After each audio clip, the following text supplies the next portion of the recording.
Hello, good morning class 8। हम लोग पढ़ रहे थे पार्ट 11, जब सिनेमा ने बोलना सीखा। अब देखिए, इसमें हमने आज पढ़ना है पांचवा भाग। कल हमने चौथे भाग में पढ़ा था कि एक फिल्म बनी थी खुदा की शान, जिसमें एक किरदार था महात्मा गांधी जैसा। जब ब्रिटिश शासकों ने ये पिक्चर देखी तो उन लोगों को ये पिक्चर अच्छी नहीं लगी और निर्देशकों को उनकी तीखी नज़रों का सामना करना पड़ा। अब है पांचवा नंबर, देखिए क्या है।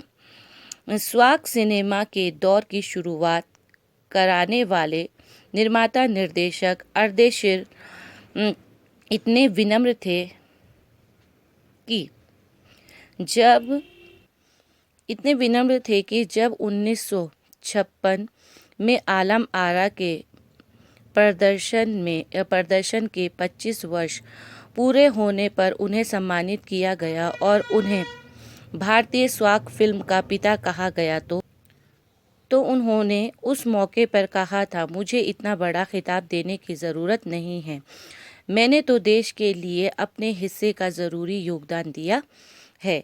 देखो, स्वाक फिल्में मतलब बोलती हुई फिल्मों का अब दौर शुरू हो गया था और इसकी शुरुआत करवाने वाले जो निर्देशक निर्माता थे वो थे अर्देशीर। ठीक है।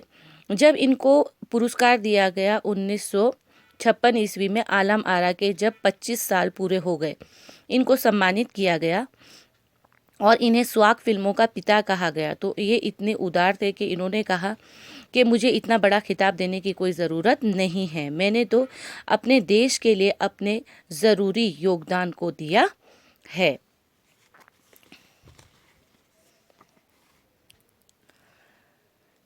जब पहली बार सिनेमा ने बोलना सीख लिया, सिनेमा में काम करने के लिए पढ़े लिखे अभिनेता अभिनेत्रियों की ज़रूरत भी शुरू हुई, क्योंकि अब संवाद भी बोलने थे, सिर्फ अभिनय से काम नहीं चलने वाला था। अब देखिए बच्चों, अब स्वाक फिल्मों की शुरुआत हो गई थी, तो अब पढ़े लिखे लोगों की ज़रूरत पड़ने लगी, क्योंकि अब स्क्रिप्ट को पढ़ना था, डायलॉग बोलने थे, तो अब पढ़े लिखे लोगों की ज़रूरत पड़ने लगी। अब मूक फिल्मों की तरह किसी से भी काम चलाया नहीं जा सकता था। अब देखिए, मूक फिल्मों के दौर में तो पहलवान जैसे शरीर वाले, स्टंट करने वाले और उछल कूद करने वाले अभिनेताओं से काम चल जाया करता था। अब उन्हें संवाद बोलना था और नायक की प्रतिभा की कद्र भी होने लगी थी। अब क्या हुआ, पहले तो ऐसा था कि मोटे तगड़े शरीर वाले लोग लाए जाते थे और उनसे उछल कूद कराने से भी काम चल जाता था, क्योंकि उन्हें कोई संवाद बोलना नहीं होता था, कोई भी डायलॉग बोलना नहीं होता था। संवाद बोलना, डायलॉग बोलना, ठीक है ना।